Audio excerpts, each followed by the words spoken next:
Excuse me. Excuse me. Tell everyone you've ever met right now, 'cause the bitch is back. Yes, the bitch is back.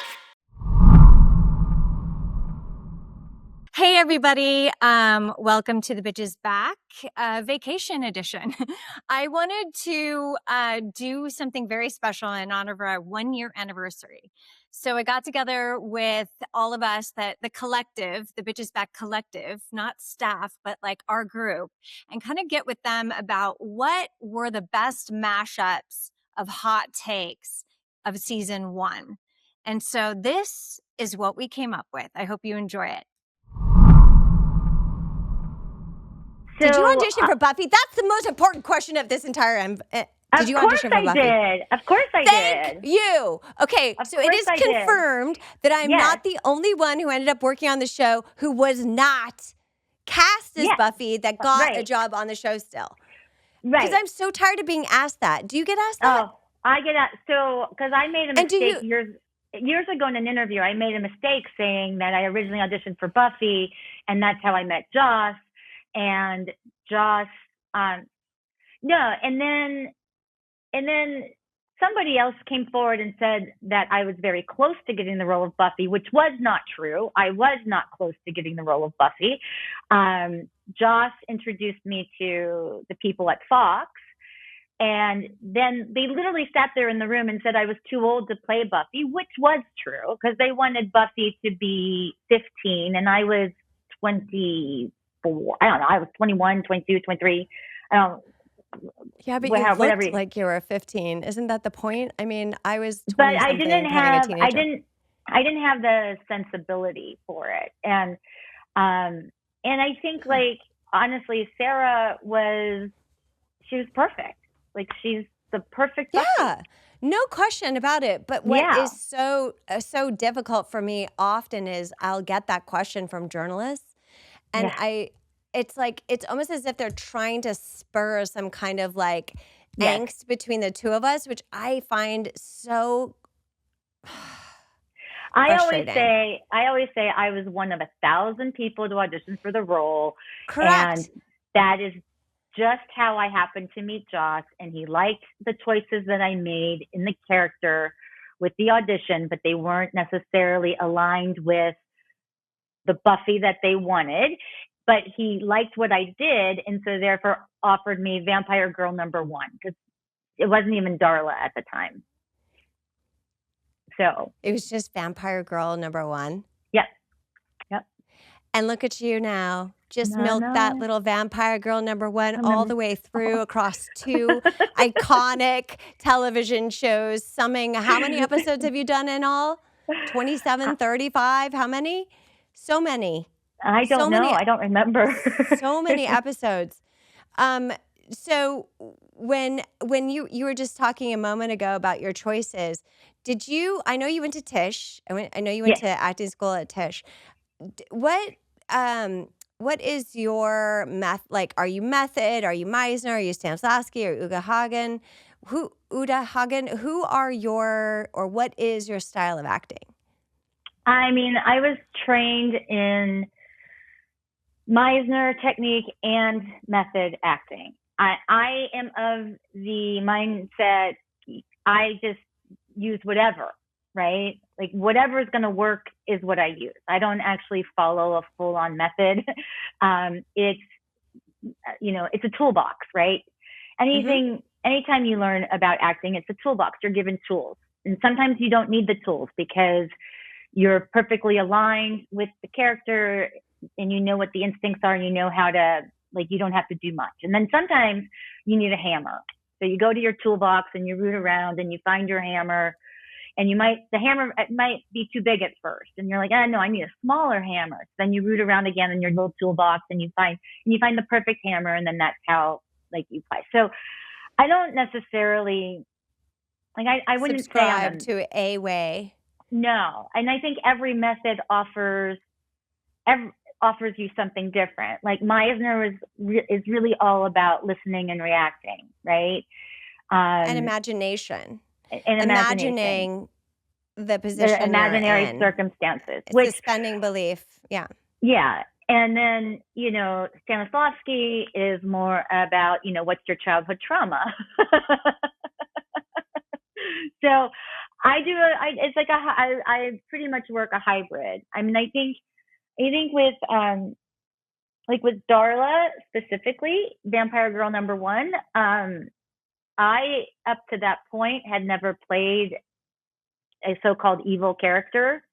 And so I was really nervous about, and since I didn't audition for that part, I didn't really know like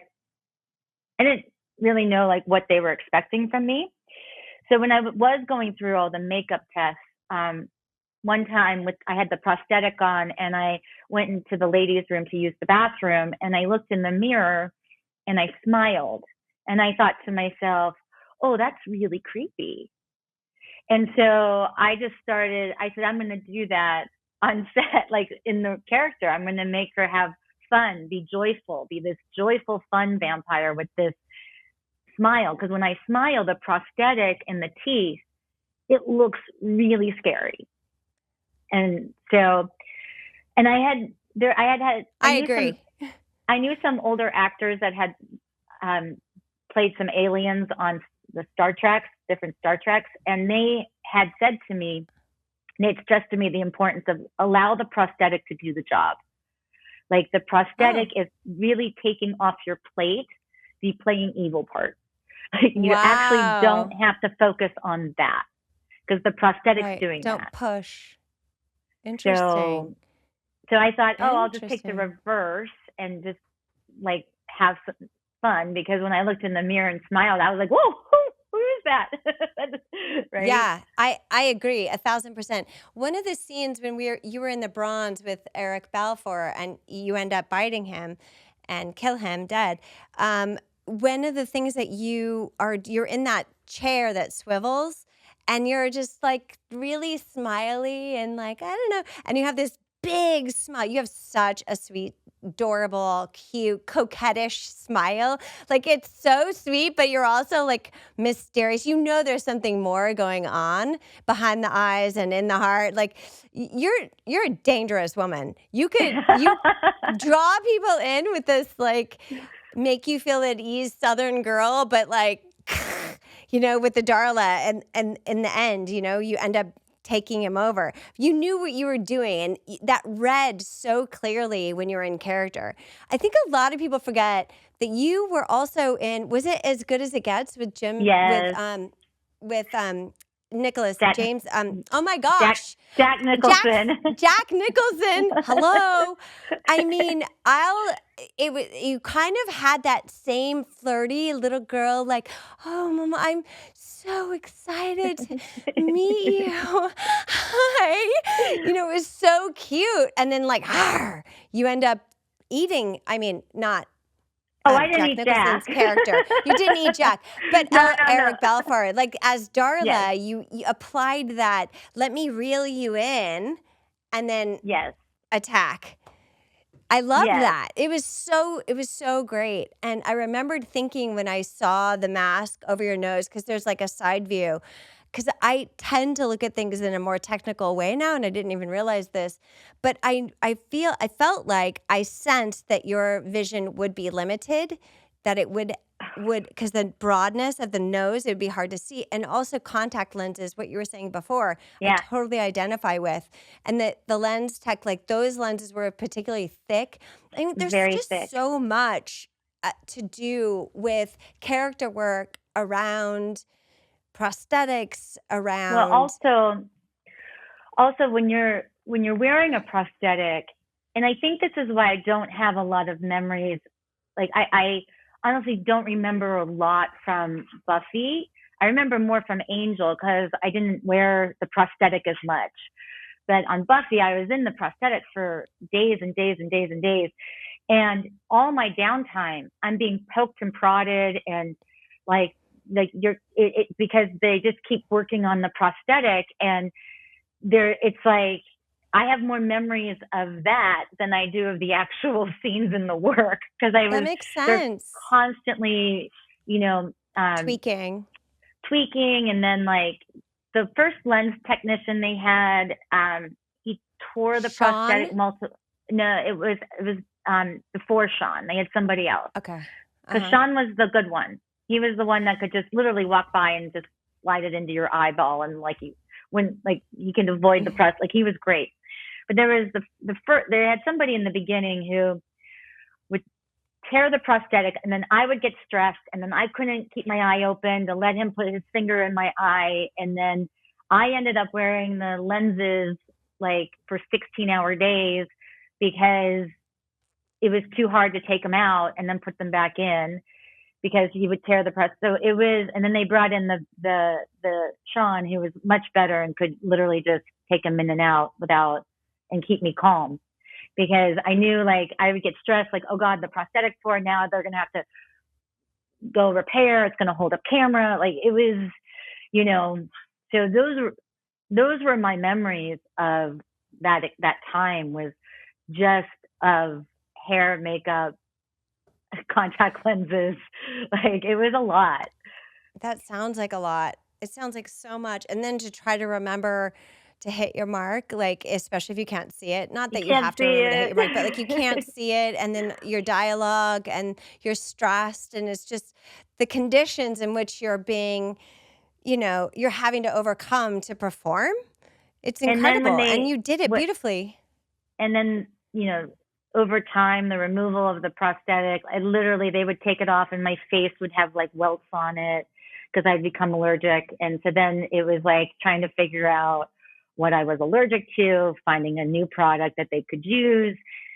It would take like an hour and a half just to take it off because they'd have to go so slowly because my skin was so raw.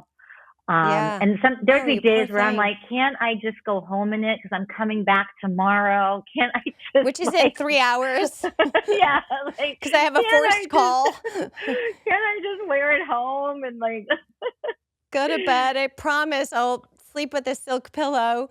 Yeah, I know during that first episode, and I don't remember what scene it was or why it happened, but they took off the prosthetic, and I was in the prosthetic first for like the first half of the day, and then they took it off and they were supposed to put me into beauty makeup and then shoot me later. And when they took off the prosthetic, my face was so inflamed and my eyes were like swollen that they actually, and I've never had this happen before or since, they sent me home and they had a driver take me home. They were so concerned about my face. And I felt really bad. I was like, no, I can work. And I remember Josh looking at me going like, no, you're going to go home and then we're going to call you your wrap today. You're going to go home. We'll call you in the morning to see how you're doing. And I remember going like, as he's looking at you like, to see how you're doing. I'm gonna run away now. And they're like, and we're gonna drive you home. We're gonna leave your car here. And I was like, we'll pick you up. Okay, And so, but they were really at least concerned. He was concerned. They were very concerned about my face. But I think it was just because they had taken it on and off too many times. So how did you find out that you got the part of Vampire Girl #1? Do you remember? Did they beep you?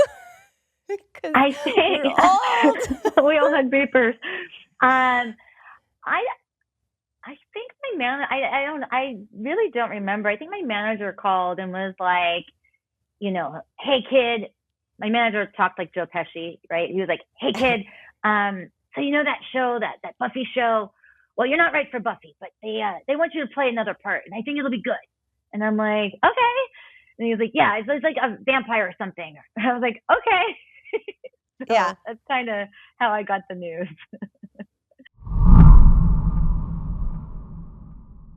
Buffy's in the kitchen with Mom.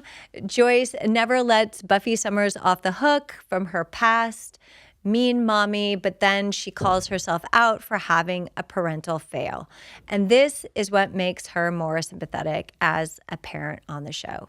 Later, Xander wants to be more direct to ask Buffy out, makes a joke to relieve the tension that he's got to stop taking poor pictures outside her window at night. what is he saying? But he makes this, it's a joke. Polaroid, not poor pictures, Polaroid pictures. He really said that out loud. The more I watch these shows, the more repellent I find him to be. It's amazing how I didn't pick up on any of this earlier. And I don't know if it was just the time or what, but like we were talking about that in the car also. Like none of this stuff I would have, if I read this in the script, I never would have thought like this. And also I'm concerned because I feel like, you know, now everybody's like, you want to pounce on the way people talk and the way they say things, and it can be really alienating and make you feel like you're not safe. But don't we want to evolve? It's like I feel so kind of torn because I want people to be able to say and think what they want, and then also go, I mean, I've had this conversation with my dad. I've literally had this conversation with my dad where one day we were in the living room and it was like a Sunday morning. My nieces were over and my niece had just come from the bathroom and brushed her hair, and she sat down on the couch and my dad literally whistled at her. And I went, what? What are you doing? Why are you catcalling your granddaughter? He's not pervy. I'm going to disclaimer, he's not. My dad is just old. He's 80 and he grew up at a time, you know, that this was the way you let a woman know that you approve or that you like them or that they visually live up to your standards, I guess. I don't know. It was really awkward. And I had to turn to him and gently say, which I guess it didn't really come out. It came out less gently than I would have liked. It came out more Cordelia-like. I was like, Dad, you cannot do that anymore. Like, why are you doing it? What? I can't tell her she's pretty. And I go, you can. You can actually say she looks beautiful with your words. Please don't whistle at her. And he's like, oh, well, you know. And I'm like, we have to evolve. Like this is, and he's 80. What are you going to do? But I did want to bring that to his attention. But also I realized that, you know, for my dad, then hanging out with me is like a pill. Like he doesn't want to be around me because I'm constantly, he didn't say that, but like I'm trying to be self-aware and realize if I'm constantly harping on my dad and making him aware of the way he is, there's really not a lot of acceptance in that. But then at the same time, you know, there's a whole other generation of girls impacted by the way he responds to them. And I want to offer, and maybe not such a kind way, like an alternative way of communicating your quote unquote approval. And I also encouraged him to comment on things that were more character driven rather than like appearance driven. Like she has a really good heart, you know, she volunteers a lot, she's a good kid. So, you know, unfortunately that age group, and it's not even that age group, it's still our age groups. Even now today, like we're very caught up in appearances. I'm very caught up in appearance. Come on. It's true. But I don't know, like when it comes to guys and little girls or guys and girls, I just feel like it would be really great if we just kind of became more self-aware and didn't really train ourselves to focus on the outside and maybe focus more on the inside. That's all. Moving on, the library with Giles and the Scooby Gang. Giles identifies what happened to Cordelia as witchcraft, a stereotypical thing of witches to blind their victims. Giles would, anybody, this is one of my favorite quotes. Giles said, why would anybody want to harm Cordelia? And Willow goes, maybe because they met her. Did I say that out loud? So Willow has, you know what I love about these episodes is, and I haven't discussed the unaired pilot, but in the first unaired pilot, which I've only seen like a YouTube clip of, that we see the original actress who was cast as Willow. We see her hot take on her interpretation of the role, and then we see, and I experienced over years, Allison's take on Willow. And what I found really interesting about Willow is you see Willow and you think that in the fuzzy sweaters and little cutesy skirts, like the sort of juvenile side to her, that she doesn't have any kind of like internal fortitude or any sort of spine. And she actually does. She actually really does. She stands up to Xander every now and then. She, confesses that she broke into the city council's security system. She, happens to, have a petty side where she just kind of lets it be known to Giles, like, have you met Cordelia?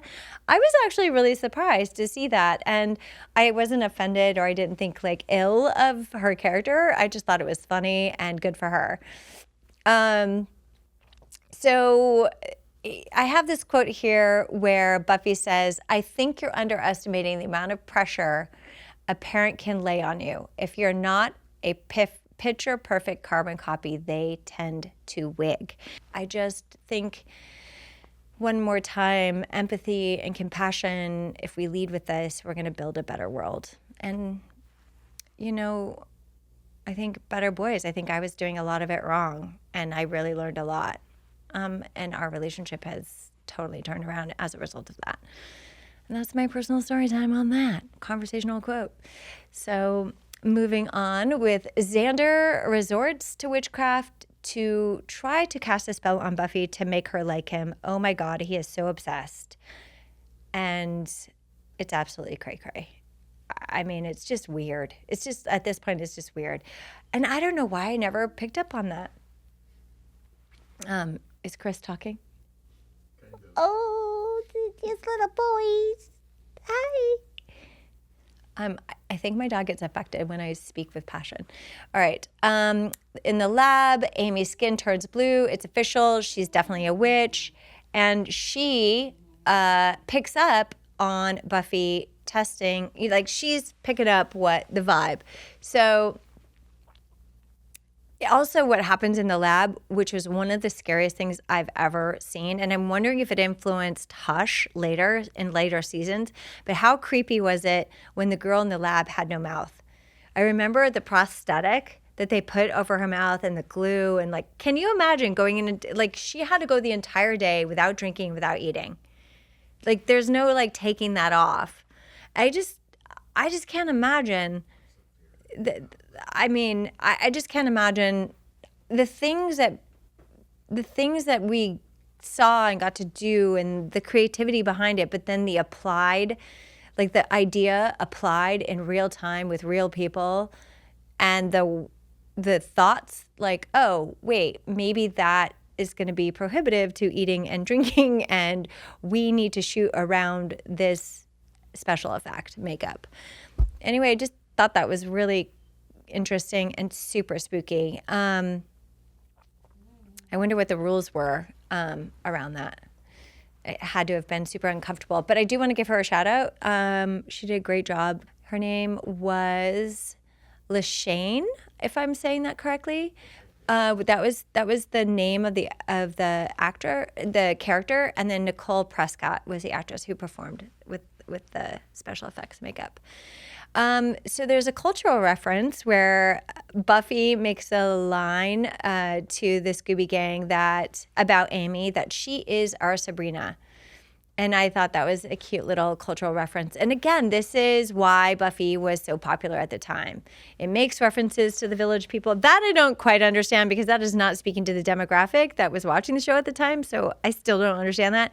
But like, she's our Sabrina, which is a nod to Sabrina the Teenage Witch, performed and starring Melissa Joan Hart, who is an absolute doll, who I actually much later, like 20 years later, worked on a Netflix series with.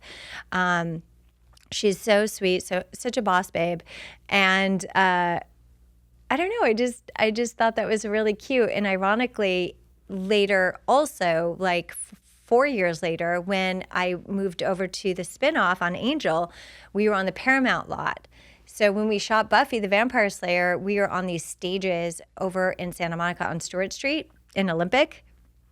And then when I did the spinoff, that show was shot at Paramount on the studio proper. And across from our sound stage, was Sabrina the Teenage Witch, which kind of bums me out because later I was working, so I had no idea who was on that show. But later I find out Britney Spears was on that show. Oh, Gregory's like, yes. I mean, she had incredible guest stars, and I never once saw them on the lot ever. I would have. What? Sabrina the Teenage Witch soundtrack. She came up with the soundtrack. She had like Spice Girl songs. Wait, does she sing? No. Is there like music that was on the show? I was going to say, is there anything this woman can't do? She's incredible. And then we go into Buffy's room. Now, Buffy acts like she's saying goodnight to Angel and shuts the door and blah, blah, blah. Grabs Angel's by the hand, which is what every teenage girl would do. But I think the guy would typically just leave and then go around the side of the house and climb in the window like they did in my house. I just can't even tell you, like, if my dad and mom were in the house, there's no way a boy would be in my bedroom. There's just no way. It would never happen. I was so terrified of my parents that would just never in a million years happen. So cut to, they're in the bedroom. She's taking risks. Buffy brings him upstairs to protect him from the three. Who's buying this? Okay. But Angel knows he's a vampire and he could totally take the three, but he's letting Buffy think that he's just a normal guy and needs protection. Angel lies to her by omission, and I hate this for Buffy. But this does create a dilemma between the two, right? The audience knows the truth. She doesn't. And it's like the audience is in on a thing. And it's just so, I hate it as an audience member watching it because I know she's going to get hurt. She's going to be heartbroken. And she's clearly totally taken with him. And he, her. So we're still in Buffy's room. And what I noticed was he's clearly going to stay the night. She's going to change. And do you remember the scene from another episode when Xander and Willow were helping Buffy get ready? And Xander was doing everything he could to look in the mirror and cheat the mirror so he could see or catch Buffy changing. Angel doesn't do that because Angel is a stand-up guy, we think. I mean, in this sense, he's not trying to peek at her. And I really appreciated that. And he's, surveying the scene, looking out the window while she changes. And I love that. I love that she changes her clothes, and Angel is depicted as being, a good guy. And it's a positive sign that he's not a creep. And it's at this meeting that Angel gets a little vulnerable with Buffy and tells Buffy that his parents died, but leaves out how. Buffy asks Angel if it was a death by vampires, and he says yes. And it's very clear that they have feelings for each other. And if love at first sight is a real thing, it is happening to them. And it was really sweet to watch. It was so sweet. I was so emotional this episode.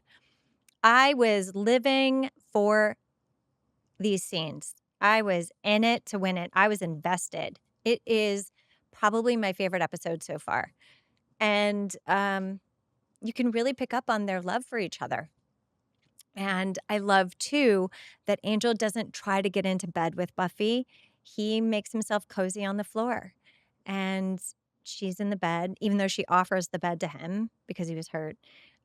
He says, no, I'm good on the bed. And I just kind of, in a way, was wondering if she was going to put her hand off the bed and he would reach up and she would reach down and they would just like hold hands until they fell asleep. Like the little romantic in me was kind of thinking, I wonder if they'll hold hands. At 11 minutes, 59 seconds in the school library, enter Giles. Giles confirms that Buffy was confronted by the three. Giles tells the gang that Buffy must be hurting the master because he's called on the three, something that the master wouldn't do for just anybody. Giles says, more training, more weapons. And this is where I want to show you something that I found on YouTube of Sarah talking about how she does her own stunts. And she goes on KTLA with this news anchor, and I found it on YouTube, and I think we're going to play the role now. where she demonstrates her taekwondo and exceptional athleticism. But Buffy the Vampire Slayer is in. We just love the new show. Check it out. Here we go. Look Whoa! Now, Wow. yeah, there you go. Wow. Wow. That was worth seeing, don't you think? You know what? Now I don't need a nose job. So we are trying something new this time. I have seen in the comments on YouTube and various other places and on the Patreon page that people have suggested different ways to make the pod more dynamic. So some people suggested watching the episode with headphones on so you can see my reaction. So when I came to work today, studio friend said, I have an idea. What if we do this bit where you watch the scene with your headphones on and then you talk about it and we don't use your text? What do you think? And I'm like, I think that's a great idea. So we're all in synchronicity. So we're going to try this. You know, we're going to see how it works and if you like it. I'm going to move this just a little bit to accommodate the headphones. So the scene we're going to watch is the scene in Buffy's bedroom with Angel, and Mom is just down the hall. We're at 15 minutes, 7 seconds. Buffy's bedroom. Cute outfit. Okay, how cute is it that Buffy thought to bring him food and doesn't know he's a vampire, so he's just like staring at this Ziploc of veggies, just fondling it, going, I don't know what to do here. And it kind of reminded me, I wrote in my text, which I'm just freewheeling right now, I remembered thinking, this is such a special dynamic because he has a secret, she doesn't know. She's thinking it's totally normal to bring somebody food that's sneaking and staying in your room without anybody knowing and smuggling food in for him. But he's like staring at it like, ew, it's vegetables, because to him it is ewy. And I wonder, like, this is such a perfect example of when you get super insecure in a new relationship or when you're just crushing on someone and everything they do and don't do is being analyzed within a nanosecond in your brain. You're like surveilling expressions and reactions. And, you know, that's just like the hardest part of falling in love, right? Like, is he into me? Did I do that wrong? Did I say that thing right? And it's really cute. This scene right here is so pure. I love it. Ruh-roh. She thinks he read the diary. The diary is a person's most private place. She is 100% right. And I have to tell you, on a side note, story time, my mom read my diary when I was in high school, and it did not land well. So I find that her reaction is completely justified. Like, you read my diary? How could you? Hunk can mean a lot of things. No, girl. It means one thing. Angel. Wait, something about his eyes being penetrating? Well, that could mean bulging. Sarah is firing on all comedic pistons in this scene. And A doesn't even stand for Angel for that matter. It could mean Ahmed, a really charming foreign exchange student. Lies! What fantasy part has nothing to do with him? Inquiring minds want to know. Buffy, what did you say? How revealing is it? What are your fantasies? We all want to know. Okay, here Angel sets her straight and says, I didn't read your diary. Your mom moved it, and I watched her do that from the closet. And immediately she goes, oh. And then she says another oh. Impeccable comedic timing. She says, oh. And then she realizes all the things that she just word vomited. And then she's like, oh. Like, she just revealed he's a hunk. His eyes, you know, fantasies. And it's just coming at her. And it's like, oh, I feel for her. And what a good guy. He didn't read it. We're loving Angel. And finally, he's showing up as he should have all along. Hello, everybody. Welcome to The Bitches Back. Season 1, Episode 12, Prophecy Girl.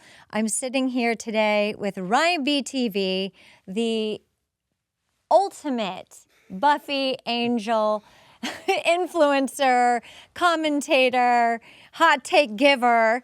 I discovered Ryan on my social media. I think it was on my For You page or Explore page. And this is what I wrote. I said, I discovered Ryan BTV on social media when I watched him break down his hot take that Cordelia Chase was not nice, but kind. I was shocked by this, proving many times throughout the series her loyalty to Buffy by being there, no questions asked. Cordelia had no problem telling Buffy what was up and that she was at risk of losing her loser friends if she didn't lose her attitude. Ryan said that she made him feel seen as the kind of friend that would give it to you straight but still have your back no matter what. She would even put her hands on you if she needed to. Ryan, have you put hands on people? I have. You have? I have. I was a martial artist for a lot of years. Oh, shit. You got to be careful with that. I know. I don't anymore. That's a good idea. Ryan is another Buffy the Vampire Slayer subject matter expert that I enjoy talking to about our backgrounds of the show and truly look forward to getting to know him better. He came to the Bitches Back homecoming that we did at the Bowery Hotel, and we've had lunch. And now he's here with us today in studio to discuss. He's my first time with anybody live in studio. How does it feel? It feels great. I'm honored. I'm super excited. Yay. When I had lunch with Ryan, I asked him if he would be so kind to join us for the Bitches Back podcast. And he said yes. And I said, well, is there an episode? And before I could even finish the question, he's like, Prophecy Girl. So here we are. We're discussing the season finale of season 1, Buffy the Vampire Slayer, Prophecy Girl. Why did you want to talk about this one? Before we get into the hot takes, why did you want to cover this one specifically? I think this episode is, like, if you've never seen Buffy the Vampire Slayer, I always tell people, if you want to invest, just watch Prophecy Girl because it's the show in a nutshell. It's the cost of the Slayer. It's the heart of Buffy. It's the heart of every character. The stakes are so high. You get to see the horror aspects of the show, but you get to see the actual prophecy parts of the show, what the Slayer is unfolded. You get to see the Slayer dealing with death. There's just so much heart and soul in this episode. Yeah. And it just has everything. It's the perfect Buffy episode. You know, I have to agree, now that I've seen 12 episodes, I have to agree that this is the episode that would cover everything, where you get to understand everybody's place in the society of the school, exactly. The context of her struggle as she tries to navigate duty and teenage life and just wanting to be a normal girl. It's really a tremendous episode. And of course, even Giles gets knocked out, you know, like per usual in terms of the comedy of it.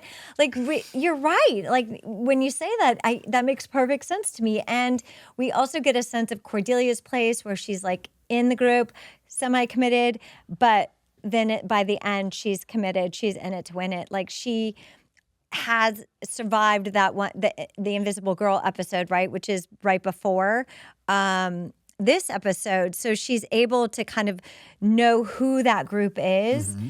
And I think her agenda is always, what is convenient for Cordelia? How will she survive? And like, you can't be an apex socialite if you're dead. Exactly. Right? So she's going to team with the people that are going to get her what she needs. Yeah, and that is ultimately knowing how to survive a pack of social people, knowing how to be with and survive a pack of vampires. So, yeah, I think that's a great point. So should we get into our hot takes? Yeah, let's get into it. All right, let's get into it. All right, so here's the thing. Every episode, I write my hot takes, Bitch of the Year hot takes, as they're called. I do timestamps. I pick up the scene that kind of touches me, affects me, makes an impression on me, and discuss it. So right away, in 37 seconds in, we're with Xander and Willow. We're at the Bronze, and Xander says, you know how I feel about you. It's pretty obvious, isn't it? There's never been anyone else for me but you. And we are good friends, and it's time to take the next step.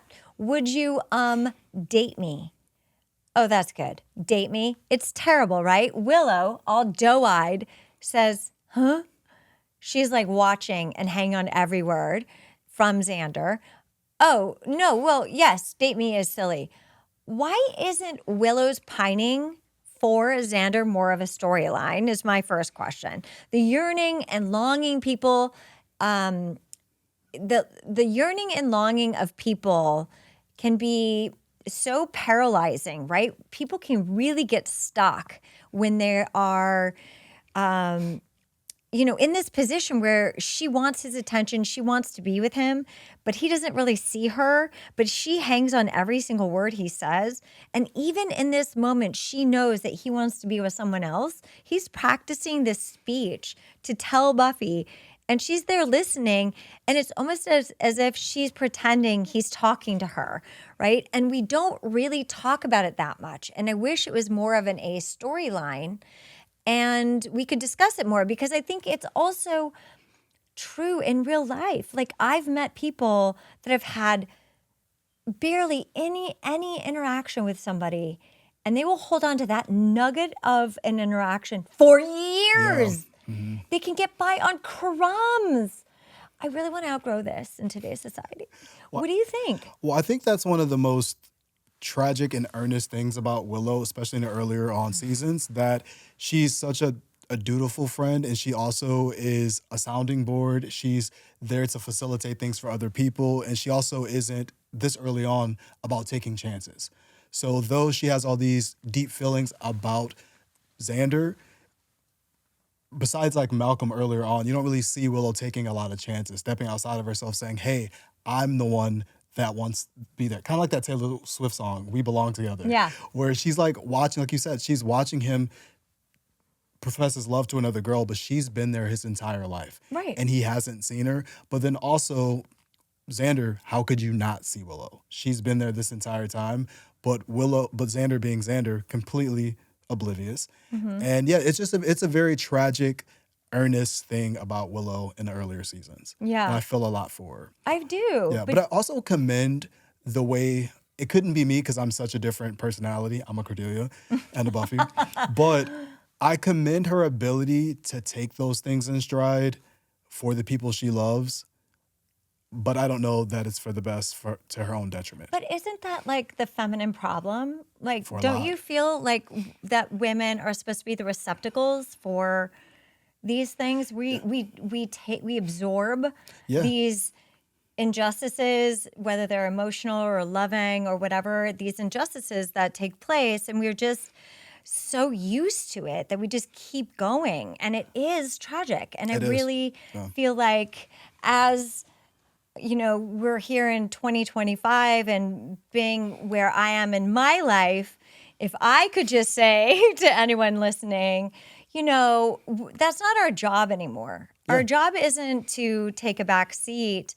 It's to, well, first of all, own it, say the thing, right? Don't be brave, say the brave. thing, and then get it out of your system. I feel almost like that's kind of a thing that people don't do either, is they don't act on the emotions. Like, she just silently I think, though, there is that episode, The Pack, where she says what she feels, or it's made known, like, that she longs for him.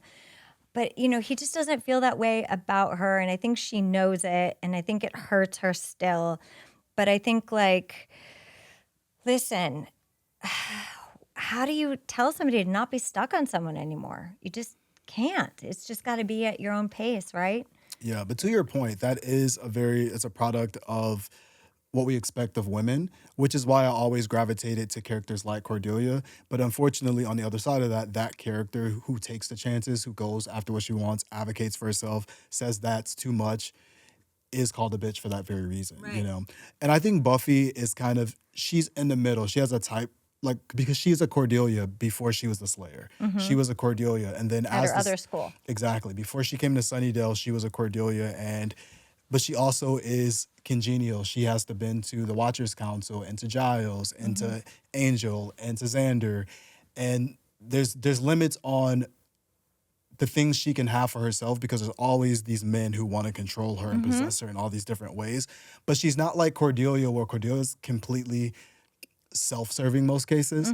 Well, that's not true. We'll get to that later. She's not completely self-serving, but she's going to put herself first. And I respect that. And Buffy usually doesn't put herself first, but she also is the hero in the story, and she can't. Yeah. But yeah, there's a lot of, See that, what you just said? She's a hero, so she can't. yeah. But do hero men in storylines have that dilemma? I'm trying to think. I think it's different because, like, with men, unfortunately, like there's less expectation. Like Buffy carries a lot of emotional labor. There's so many different Yes. types of labor that she carries that men wouldn't have to. Yeah, agreed. So this is 13 minutes, 6 seconds. I'm going to watch this video with you. This takes place in the school lounge. It's with Buffy, Xander, and Willow. Enter Giles. Now, reminding you that there's been some distance, some avoidance of Giles up until this point. So let's watch this scene when Giles walks in.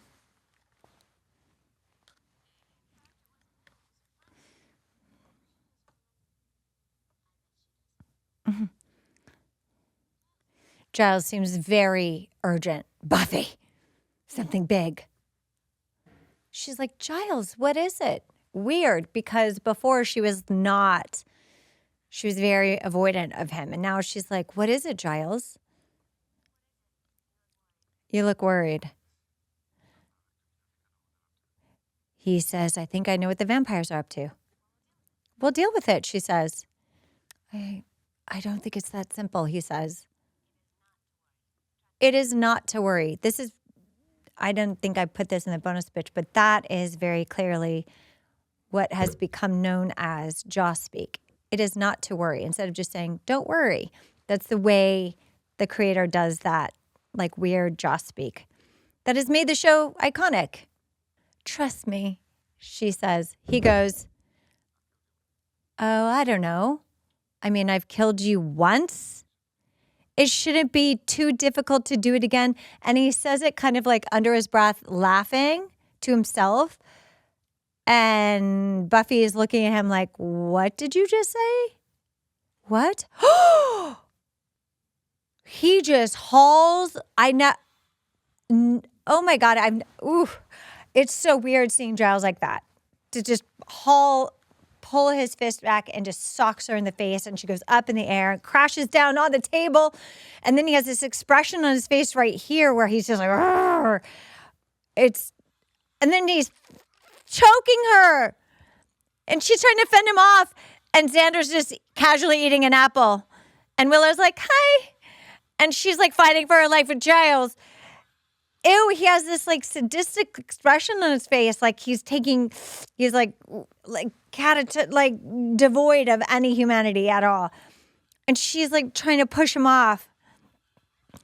Ah! Oh shit. And then she grabs his face and pulls off at his hair, and it's the master. And then she comes to. She was dreaming the whole time.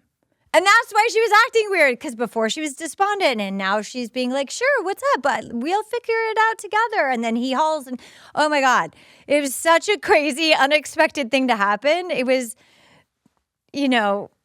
very cool, like a thriller, not a horror show. It is a horror show, but like a good, suspenseful thriller. But I mean, that was so shocking for me. I couldn't believe it. So now we're going to continue on and we're going to keep watching. At 13 minutes, 57 seconds, we're in Buffy's bedroom and we realize that what she just saw was a dream. And she obviously is struggling and not able to sleep very well. So she comes to and she realizes, oh my God, another bad dream. And she's taking a deep breath and she looks over at the window and she sees Angel. Hello. Mind if I come in? He's already in. Be my guest, she says. Now, she's got a vibe that is saying one thing. You are annoying. She's just sitting there on her bed looking down. He's in the window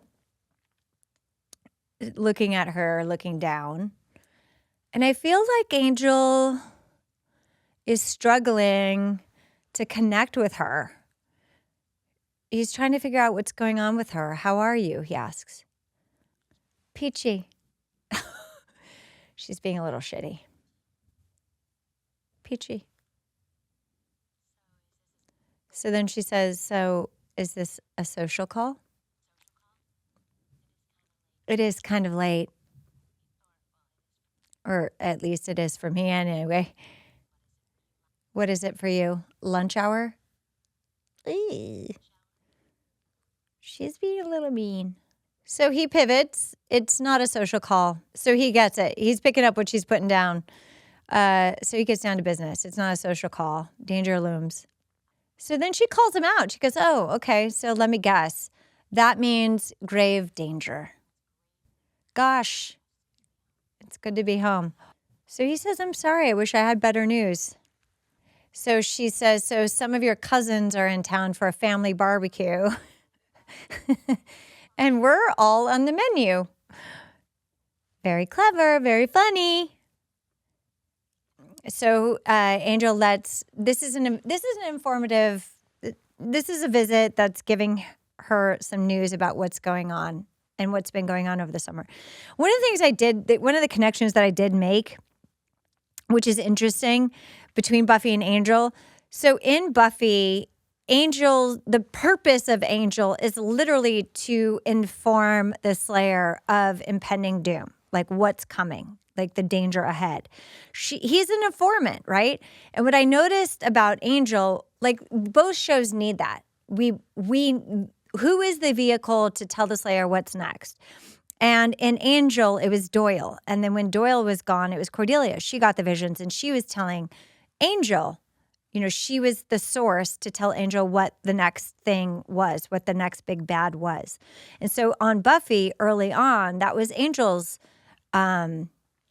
purpose, really. And then love. Oh, love. There's some forces in town. I'm not sure why. She says, I guess I'll find out soon enough. You don't sound so concerned. She says, I can handle myself. And listen, when we saw her training with Giles, we can see that she actually can handle herself.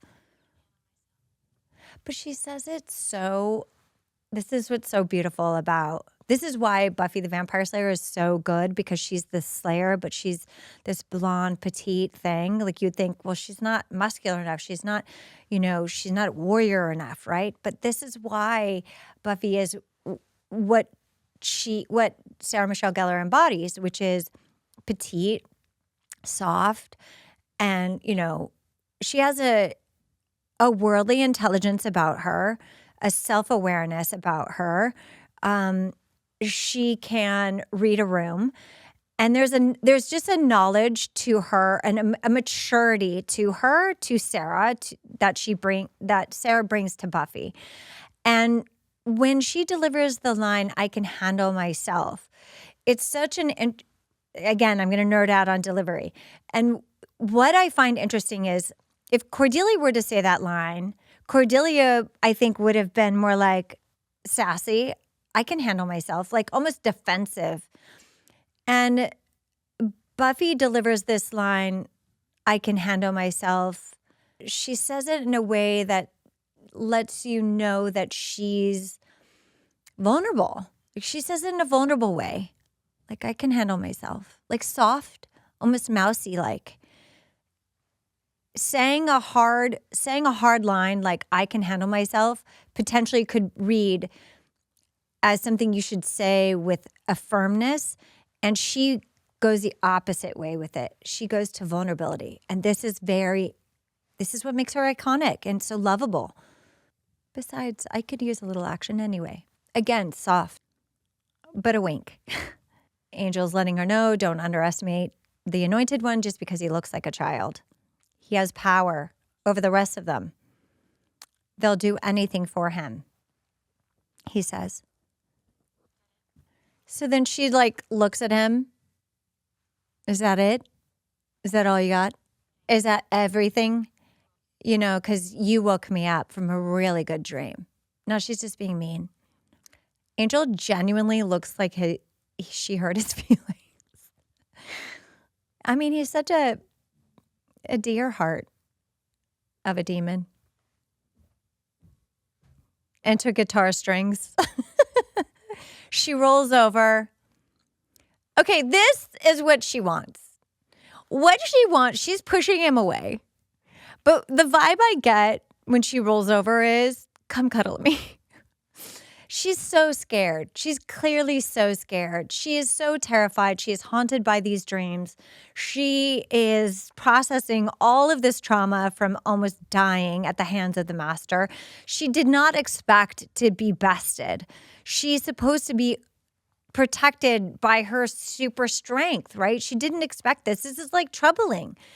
And she's just angry and scared. And so she's alienating Angel, alienating Giles. But in this moment in the bedroom, when she like sinks down into her bed, pulls up her covers and rolls over, leaving Angel against the window, she turns her back to him.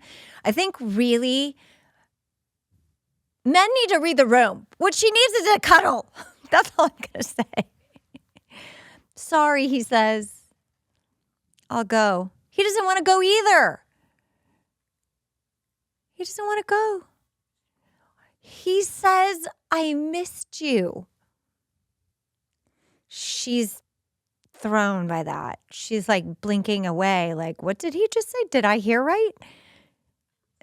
And then she goes to turn and say, I missed you, like a question. Like they had a moment there where they could have connected. He could explain what he meant by that.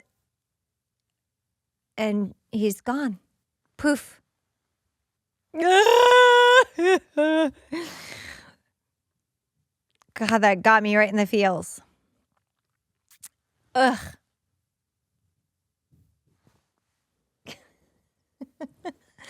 Okay. Moving on. I need a Kleenex. Seriously, does anybody have a Kleenex nearby? Okay, so we're in the school hallway. Angel, Spike, Xander, Vamps, Angel and Spike reunite. So Angel is acting like he doesn't care about Buffy. Watch. Okay, first of all, Xander has no idea. He did not, obviously Angel didn't tell him, Xander, what the plan was. So Angel is Angelus, he's in vamp face, and he's got Xander in a headlock for this scene inside the hallway where he meets up with Spike for the first time. And he's acting like he's his old Angelus self. And Spike's like, well, Angelus, I'll be damned.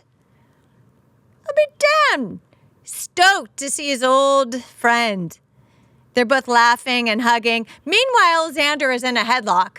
This entire scene, which honestly, I'm sure brought up a lot of feelings. Not comfortable. I taught you to always guard your perimeter. Tisk, tisk. You should have someone out there. I did. I'm surrounded by idiots. What's new with you? Angel's like, everything. Come up against this Slayer? She's cute.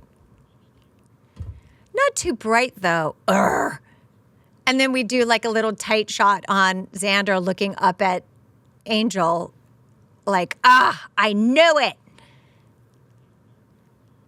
He's telling Spike that he gave Buffy the puppy dog, I'm all tortured act. So I guess that's an act for men? Keeps her off my back when I feed. He sounds like Danny Zuko when he says that line. It literally took me back to Grease in that second. People still fall for that Anne Rice routine, Spike says.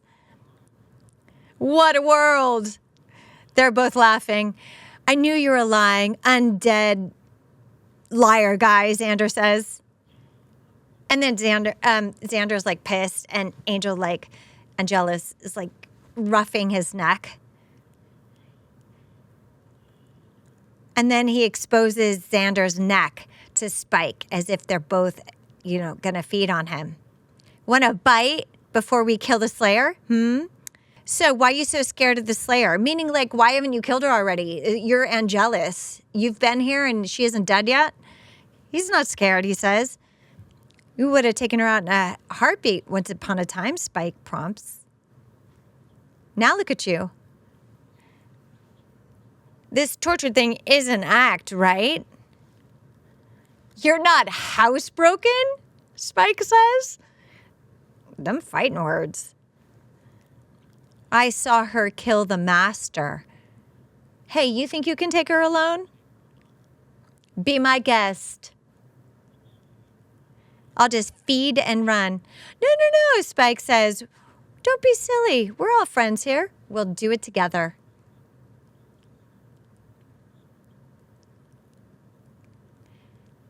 They go to lean in and bite Xander. And by the way, Xander's just like not even moving. He's just kind of accepting this. He didn't knock him out, but Spike punches Angelus in the face. You think you can fool me? He's mad. He's so mad. He storms off. You were my sire, man. You were my... He searches for the word and then comes up with Yoda. Things change, Angelus says. Not us. We're demons. Man, I can't believe this. You Uncle Tom. It's a great line. Come on, people. This isn't a spectator sport. And they start to chase Xander and Angelus. And Angelus runs. He runs. I mean, I understand why Xander would run, but why does Angel run? What is happening? Nancy boy. And then Spike senses that the Slayer is above him in the hallway. Guys, why? Why did Angel run away? Just wondering. Like, is he fearful of Spike? And also, I literally just learned that Angel was Spike's sire. I had no idea. I did not know that. I did not know that. And I should have known that. I just never knew that. So Darla made Angel and Angel made Spike. Who made Drusilla, I wonder? Anyway, I just thought that was really cool. So moving on. So we're at 38 minutes, 31 seconds. We're in the library. Joyce, Giles, and the others escape through the stacks, but Joyce stops in her tracks as they're all making their way out of the library and out of the school that has been overtaken by all of these vamps. And it's like this mother's intuition. She like stops. She's not going to run away. She ain't going nowhere without her daughter. Her mama bear has been activated. So at 39 minutes, 13 seconds, we're in the student lounge. Spike, Buffy, Joyce. Joyce, you get the hell away from my daughter. Spike, women, and flees. What the hell does that even mean? Women. What? Spike? The scariest, like William the Bloody gets a little bump on the head with an axe and is just like, oh, women, and runs away. Okay, he will live another day and more pandemonium to be had, I guess. At 39 minutes, 30 seconds, Joyce, nobody lays a hand on my little girl. I love seeing Joyce embrace her own courage to go back for her daughter and is then witness to her daughter's power as a fighter and leader, but also helps her by knocking Spike over the head with the axe. I mean, a mother-daughter slay team? I mean, is that what we got going on here? I'd love to see this. It's heartwarming, and their hug was very sweet. It was very sweet. So now we're up to 40 minutes. We're almost through the episode. 40 minutes, 15 seconds. We're at the front of the school. Angel, Xander, and Xander says, why didn't you punch him before he had the chance to clock you? Why didn't you clock him before he had the chance to clock you? Angel says, I told you I couldn't make the first move. I had to see if he was buying it or not. And Xander says, and if he bit me, you would have known he bought it. Angel says, we would have known he bought it. Xander says, what's the deal with you being Spike's sire? What is a sire? So this scene is an interesting one because the two male main characters, I mean, aside from Rupert Giles, Angel and Xander, there is or was a lot of tension, I think, for Nikki's character to be seen in a better light, more masculine light. Moving on to 40 minutes, 45 seconds, school front, Principal Snyder and the police guy. The cop says, I need to say something to the media people.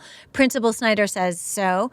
The cop says, so you want me to use the usual story, gang-related PCP? Principal Snyder says, what do you have in mind? The truth? The cop says, right, gang-related, PCP.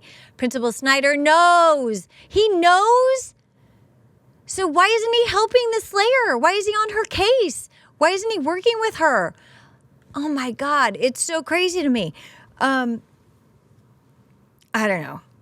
What is this? Ego, pride, stupid males not letting women, like, why can't we just cooperate? We're going to watch the next scene at 41 minutes. So we have Joyce. The setup is they're on the street. It's the wrap-up, the episode wrap-up where Joyce gets to have kind of a conversation with Buffy and everything that took place, what she was witness to, what Principal Snyder had told her, and then telling her that, well, it's just a wrap-up. It's a wrap-up of what's going on. Buffy asks her mom, like, what did you and Principal Snyder talk about anyway? Principal Snyder had told Joyce that she was a troublemaker. Well, fuck him. And I could care less. This is such a great scene. It's so special. I have a daughter. Okay, this scene, I'm going to read this on the prompter. And I could care less. I have a daughter who can take care of herself, who is brave and resourceful, and thinks of others in a crisis, no matter who you hang out with or what dumb teenage stuff you think you need to do. I'm going to sleep better knowing all of that. I actually get a little emotional thinking about how incredibly supportive she is of her daughter. And like, I bet that means so much to Buffy to hear her mom say, I'm proud of you. And I know you're going to do stupid stuff, but like, what I saw you do today, what I was witness to, I can rest assured that you're going to be okay out there in the world. You can take care of yourself. What a compliment. What an empowering thing for Buffy. It's really sweet. And then came the joke. Who's brave and resourceful and thinks of others in a crisis. I said this. You do. I'm going to sleep better knowing all of that. And she grins. How about, but how long until this wears off and you start ragging on me?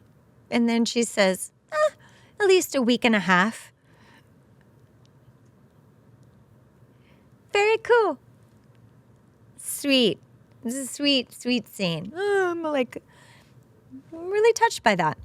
So at 41 minutes, 33 seconds, we're in the broom closet with Cordelia and Willow, and Cordelia's on her knees praying. If you get me out of this, I swear I'll never be mean to anyone ever again unless they really deserve it, or if it's that time of the month. We covered this.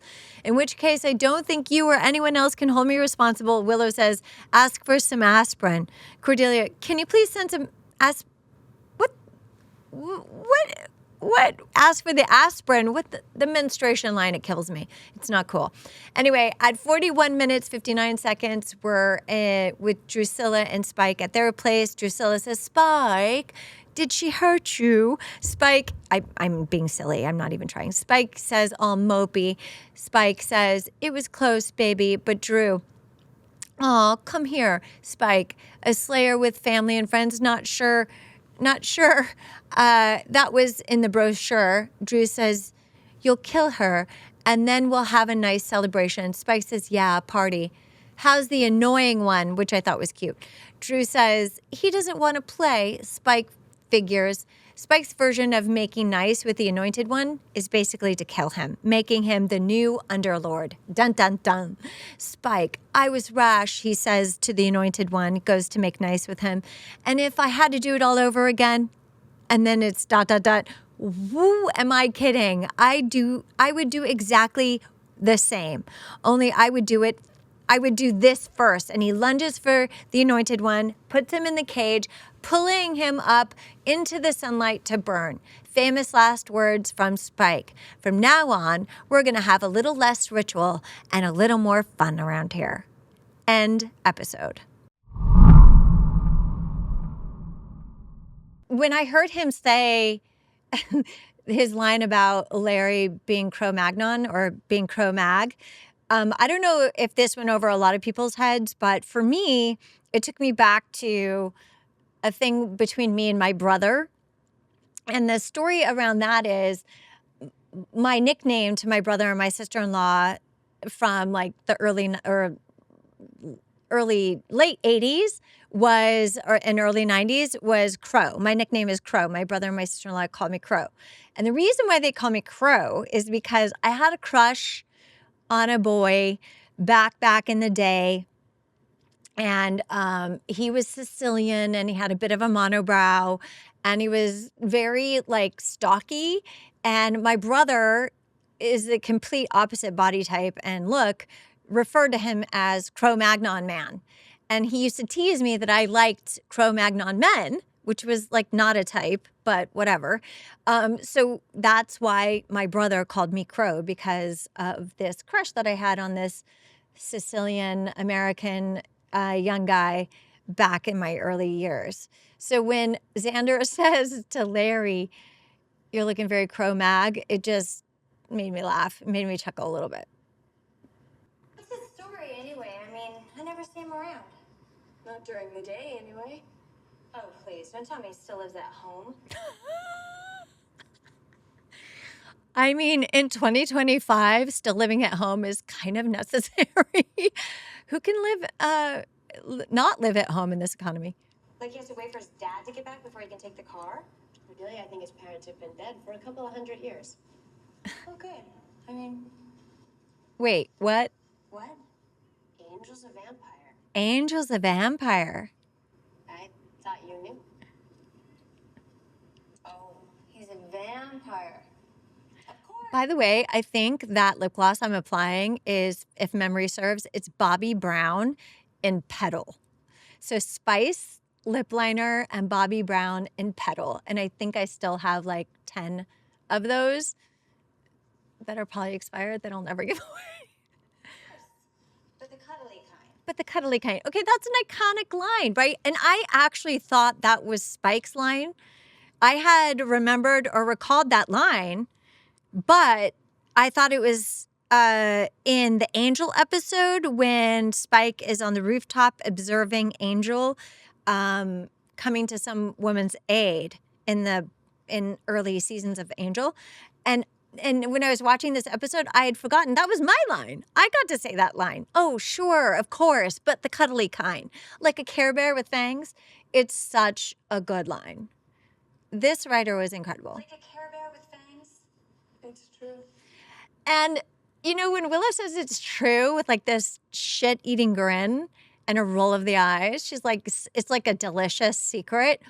Kind of speaks to Willow's tendency for being passive-aggressive and a little petty. Good for her. You know what I think? You know what I think? I just think you're trying to scare me off because you're afraid of the competition. I just think you're trying to scare me off because you're afraid of the competition. Okay, we have to go. I have to comment on this. It's at 12:48. The lighting is really freaking harsh.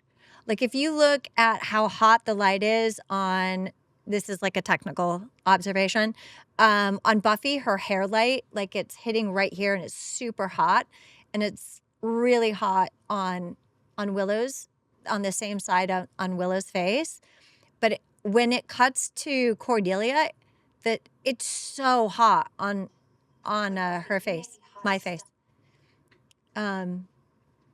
But you can see the eyes, which is good. You can see the eye color. That's good. That's good. That's good. But it's really hot. When it comes to demonology or whatever. But still, let's just talk about this line. Look, Buffy, you may be hot stuff when it comes to demonology or whatever, but when it comes to dating, I'm the Slayer. When it comes to dating, I'm the Slayer. But when it comes to dating, it's like it's sing-songy. and turns and walks away. And Buffy just blinks. Ooh-wee! So that sets up quite the rivalry, right? Mean girl. At 34 minutes, 32 seconds, we're in the costume shop. Giles, Ethan, and an exiting Willow. Giles says, hello, Ethan. Ethan, hello, Ripper. Who is Ripper? Dun, dun, dun. And so at 36:34, we're in the costume shop, and we have Ethan and Giles. Ethan Rain is kind of confessing about his genius idea of sort of casting a spell on each costume so that whoever selects the costume embodies that character. He thinks it's smart. Giles thinks it's cruel. Very embodiment of be careful what you wish for. Be careful what you wish for. Brutal. It's sick. And it harms the innocent. Oh, and we all know that you are the champion of innocence and all things pure and good, Rupert.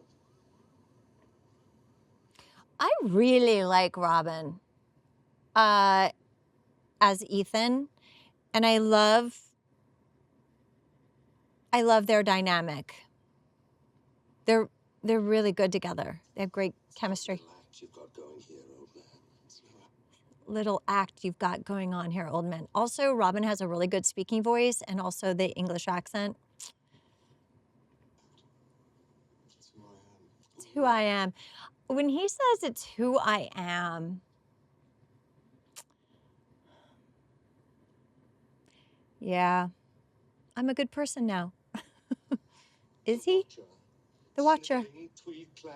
Sniveling. Sniveling comes up a lot. Sniveling little cry Buffy. Robin says this. Sniveling little cry Buffy is a Cordelia line later in Angel, but Ethan says it here about Giles being a sniveling tweed-clad Watcher. I the Slayer and her kin. I think not. I think not. I know who you are, Rupert. And I know what you're capable And I know what you're capable of.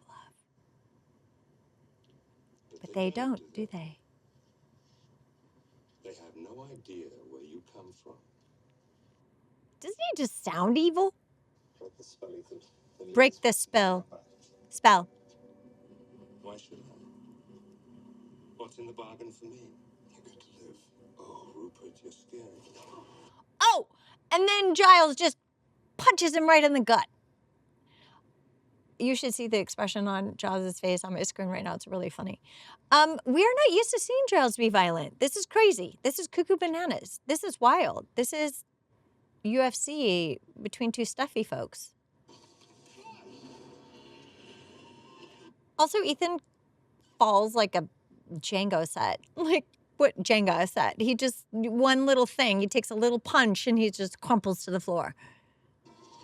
Kind of weak, if you ask me. Okay, so this is the thing. The way that I did this, Phineas, it's like it's one continuous scene in the costume shop interrupted by other things that are going on. So I'm going to take you on the journey. So we come back in at 38:22. This wasn't easy to communicate. So Ethan is on the floor back in the costume shop. Tell me how to stop the spell. Tell me how to stop the spell. So now Giles is threatening Ethan physically with physical violence. Tell me how. It's like this. When is violence acceptable? Like how you, like, especially when you're dealing with someone as Machiavellian as Ethan, like when is it okay for your civility to drop, right? Like when is it, people can only take so much. But I don't even think like Giles has tried very hard and already he's resorted to punching. But I guess that's their relationship. He knows he has history with him and he knows Ethan and he knows this is all he can respond to. And also, how much of a magician is he if he can't cast a spell and like get the better or get on top of Giles? I don't quite get that. Ethan Ethan is kind of sarcastic and funny here. Say pretty please. He just got socked in the stomach, has crumpled to the ground. He's doubled over in the fetal position. And Giles is like, give me the spell, damn it. He doesn't say damn it. But Ethan's like, say pretty please. Like, dude, why are you provoking him? You just fell to the ground. You can't take a punch. You're just asking for more. Oh! He kicked him! Ouch! Right in the belly. Okay, so then we're going to skip ahead. We're going to go back into that scene at 3902. We're interrupted with the warehouse and Spike, getting his hands on Buffy. We're back in. Ethan's... Like, that was fast. He literally just kicks him once in the stomach, and then he says, Giannis, can you scroll up a bit? Giannis, break the statue. Well, that was easy. So Giles lifts the statue up and over his head to break it. And we're back in at 3921.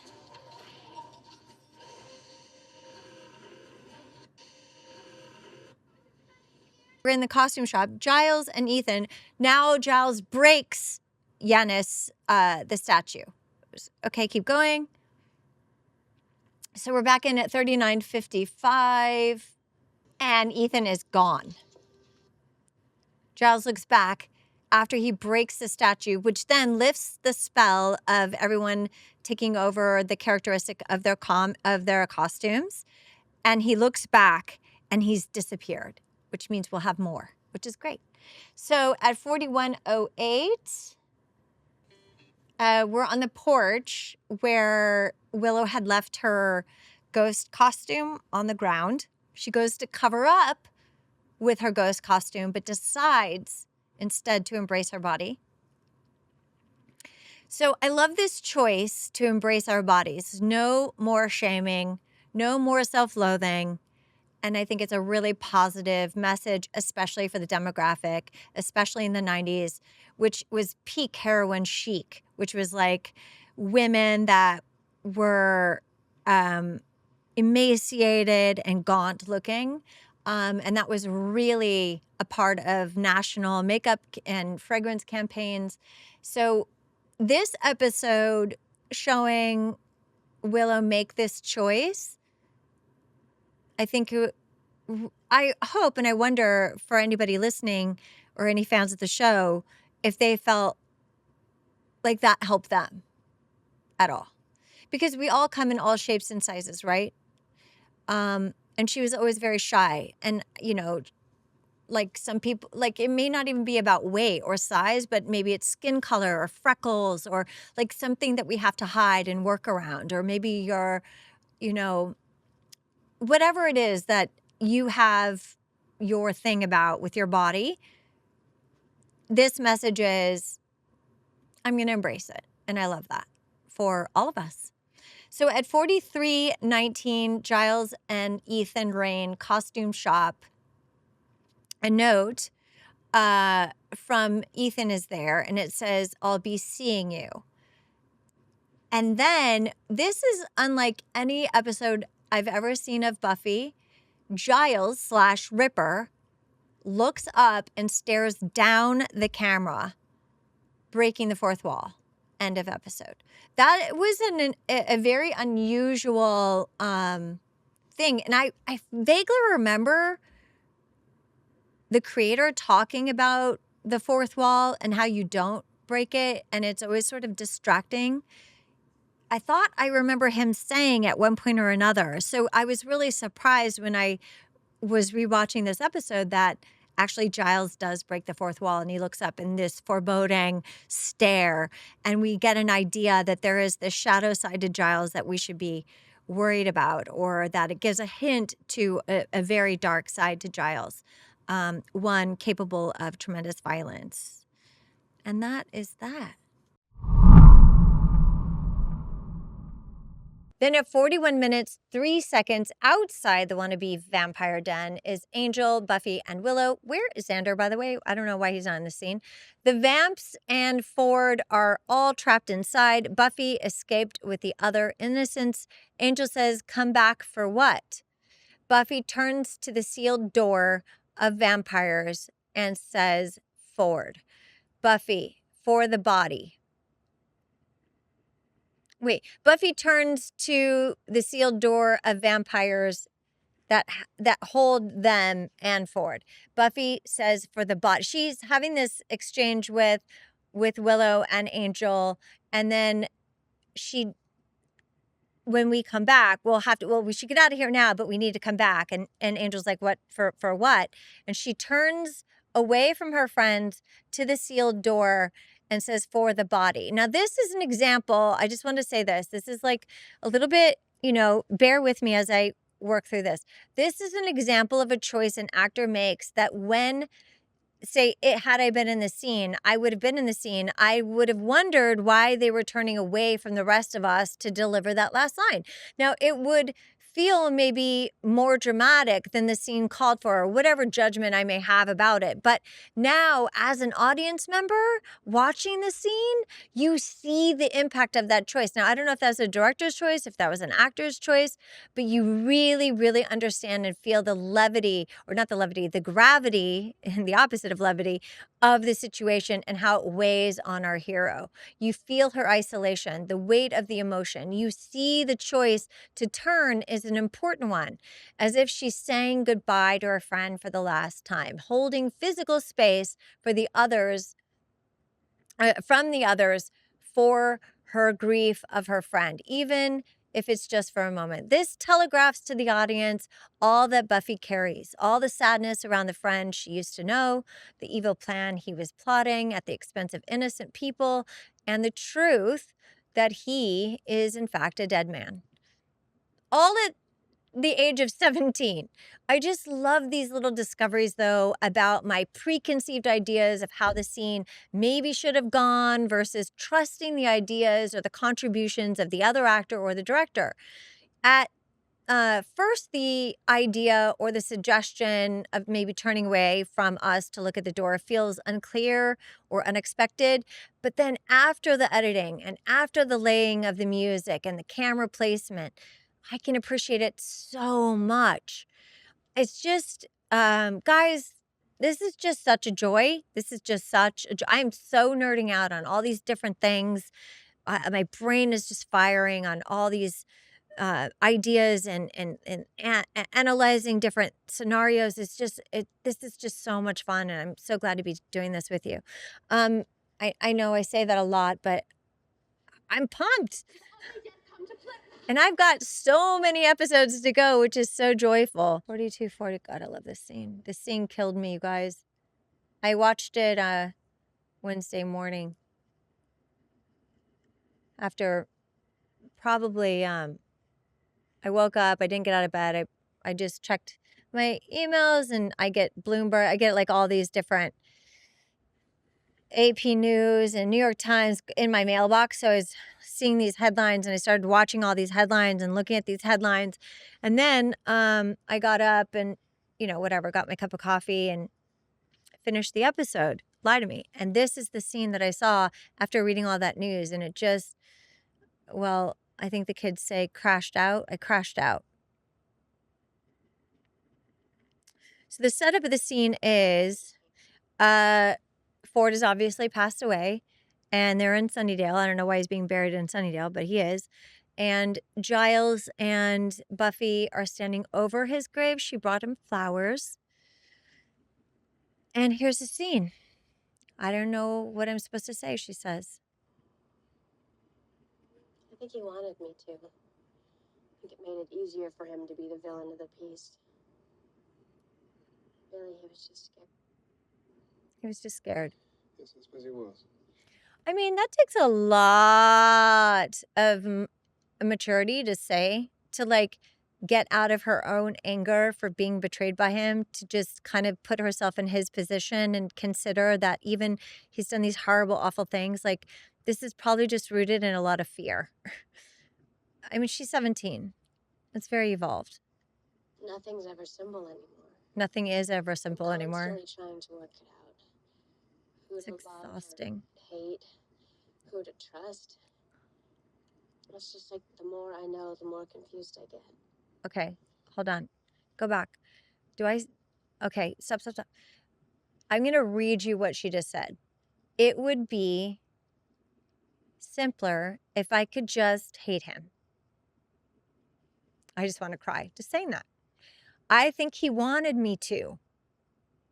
I think it made it easier for him to be the villain of this piece. Really, he was just scared. Giles says, yes, I suppose he was. Buffy says, this part. Nothing's ever simple anymore. I'm constantly trying to work it out. Who to love or hate, who to trust. And it's just like the more I know, the more confused I get. Could that not be? I mean, the best writing. It so exemplifies adolescence in the nutshell. So concise, so succinct, so articulate, so real. And to be honest with you, I felt the exact same way at 55. I'm constantly trying to figure that out. Who's on my team? Who's against me? Who's for me? Who's trying to hurt me? Who's saying nice things? Who's speaking my names in important rooms? Who's, I mean, I'm not paranoid in thinking that, but just like sometimes when things flare up, you wonder, or you can, catastrophize. She's having a moment. She's having a crisis. Like this was very destabilizing. Who do I trust anymore? Like I grew up with this kid. This show is so beautiful. That's called growing up. That's called growing up. I have news for you. I'm 55. I'm considered grown up. And I don't have it figured out. I'd like to stop then, okay? Yeah. I know the feeling. Oh, thank you for saying that. Does it ever get easy? Does it ever get easy? Okay, this is a funny plot point because I was literally watching this and I wrote this. This might be the most important insight made by Buffy and told by the creator. And a reason why I think the show is so universally beloved all these years later, why it's still relevant today, how even in 2026, this could not be more true for me personally and romantic relationships and my friendships and my family extending out to the greater world, the government. It truly is a hard truth, not so much about growing up, but about life. And if you can't trust yourself to know who to love or who to hate, it could be very disorientating, very disruptive. And I think the best solution is reflection, therapy, one solid, grounded bestie, and potentially wine. Anyway, Giles says, I believe that's called growing up. Buffy jokes, or is it a joke? I'd like it to stop. Then, okay. Giles says, I know the feeling. Thank you, Giles, for acknowledging that. Buffy says, does it ever get easy? So here I write, I'm on pins and needles. You can go pins and needles to see what Giles's response is here. Pause.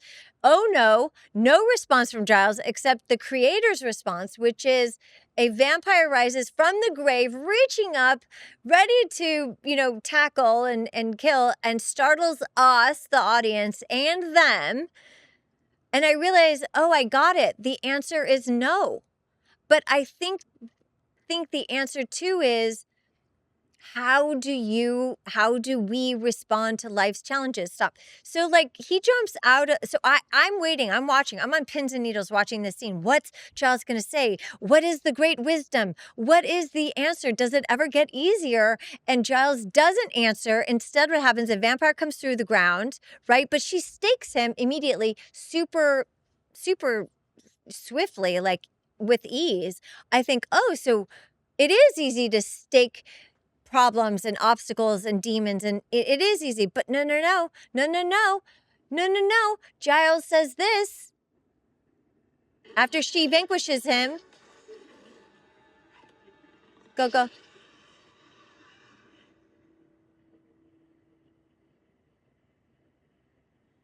Okay, so that just happened, and back to the conversation. This is comedy. A very serious conversation. Then we get startled. Then Steak interrupts the conversation. Then we're back to the conversation. Show. What? Yeah. Does it get easy? you want me to say? I hated so you know, like, I hated when he said that at first.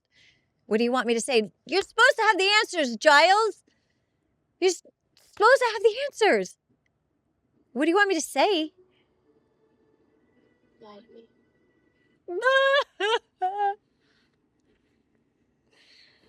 Lie to me. And the way she says it, it's so beautiful. It's so vulnerable. It's so honest. Comfort me with your lies. So he grins. Yes, it's terribly simple. The good guys are always stalwart and true. The bad guys are easily distinguished by their 20 horns or black hats. We always defeat them and save the day. No one ever dies, and everybody lives Happily ever after. Liar. Liar. She says with levity.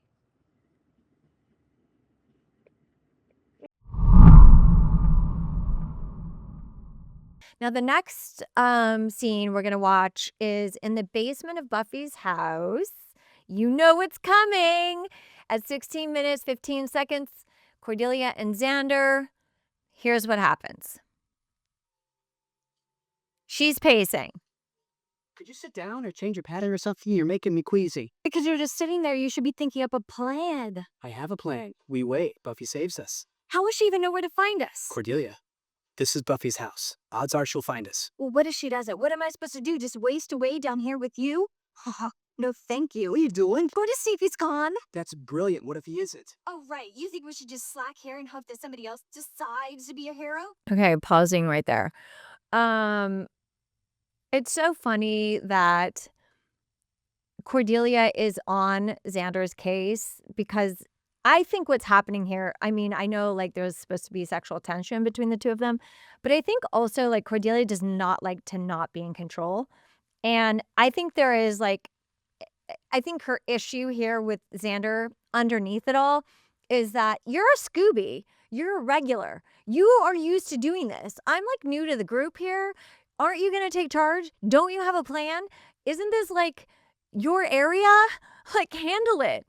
And she's freaking out. So she's like coming up with bad ideas of her own. Like, I'm going to go upstairs and I'm going to figure out if he's gone. And he's like saying, this is dumb. This is a dumb idea. So I'm going to keep going. Sorry. Forgot I was stranded with a loser.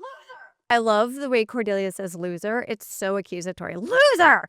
I thought it was funny. Yet I never forgot that I'm stuck with the numbrain to let Mr. Mute in the house in the first place. Okay, first of all, Cordelia, we've learned over the course of time, definitely not a numbrain, but an interesting word choice. Especially since he's basically a Neanderthal and has maybe 2 cells to rub together. I mean, I know he's witty and funny and all that, but like, Xander doesn't have much of a future, let's be real. Normal. What, is he supposed to have an arrow with the word assassin over his head? All it took was a prospect of the free makeover and you lit this on the... Who wouldn't? Who wouldn't like just roll over for a free makeover? Come on, especially in 2026. Like a big dumb dog. Like that's twice he's called her dumb. I'm getting pissed. I'm going. I'd rather be worm food than look at your pathetic face. Then go. I'm not stopping you. I bet you wouldn't. I bet you'd let a girl go off to her doom all by herself. Oh, not just any girl. Yours special. He's such a dick. Believe that I'm stuck spending what will probably be my last few moments on Earth here with you. I hope these are my last I love that the way that Cordelia goes, with you. moments. 3 more seconds with you and I'm gonna... What? Coward. Moron. Hate you. I hate you. Okay. No. This makes absolutely no sense. This is... I'm sorry. I'm even gagging on my own saliva. This does not track. They don't get along. They can't stand each other. They're insulting each other. And we're supposed to believe that, like, we're secretly attracted to each other, our opposites. Like, we hate each other so much that we want to kiss. I don't know. Can we weigh in here? Can I get a temperature check here? Excuse me, Gregory. Thoughts on opposites attract? It seems scripted. A little forced. That's what I'm saying. But does that come across to you too, Chris? I don't think so. I think they got chemistry. You think they have chemistry? Yeah. I think when you're invested in talking shit like that, it means you kind of care about the person. But it's toxic chemistry. It is toxic chemistry. Wait. This mentality. Wait, so if you're invested in talking shit about a person, that means that there's something there, substantial? Oh, that's like a toxic. Oh my god, they're in high school though. That's like a classic. I don't know about that. It's 90s trope. Lauren weighs in. She's entered the chat. But here's the thing. They did that with so many TV shows, like you said, like Moonlighting, Cheers, right? Diane, and remember, great shows. I don't know if like on Seinfeld between Elaine and Jerry, but they didn't really go at it and hate each other. Friends, a lot of that. Ross and Rachel, but like, I just don't get it. I don't know how you go from like calling each other names to wanting to make out with each other. I do. I feel like it's forced, like you said, Gregory. And I think we started this a couple of episodes ago. I just. It escalated quickly though. There wasn't a ton of foreshadowing. No foreshadowing, not a lot of it. It just seemed like we need to get it feels random. Yeah, that might be a good way of putting it. I don't know. Why don't you guys weigh in? Because I'm having big feelings about it. So now they're making out. I believe, is this my first on-screen kiss ever? I'm thinking, wait, did I kiss on Baywatch? Maybe that was my first like peck, but like this is my first makeout scene. Did you kiss on Malibu Shores? I don't remember if I did. I think I would remember that. I think like on Angel, I had my first love scene with a guy who's a famous actor now, but we'll save that commentary for later. But I think this is like the first time I ever like have to kind of make out with somebody, like swap spit. And I think we were both kind of nervous. I know I was. And then because we end up kissing so often, we start torturing each other with bad breath. So we would have like lox and bagels. We'd have like with red onion on it. We'd try to gross each other out. I don't know what that was about either. I think we were just both like, God, I hate this for us. I just have like so much comes up for me around this scene. We so need to get out of here. Like Cordelia's horrified face. So I have something that I've written here. I don't know if it's been said already. Let me read through it. Now I know this is entertainment, but I do have a genuine question for you listeners and watchers. In what instance have you ever hated somebody so much that you ended up fighting and bickering and screaming, at each other, and then wind up kissing in the end? Apart from the famous feud between Ryan Gosling and Rachel McAdams on The Notebook, when has this ever happened in real life? Can anybody else in the room here think of a time or a relationship where they were like, they hated each other, didn't want anything to do with each other, and then fell in love? Is anything besides The Notebook? Can anybody think of anything off the top of your heads? Quick Google search. I don't know.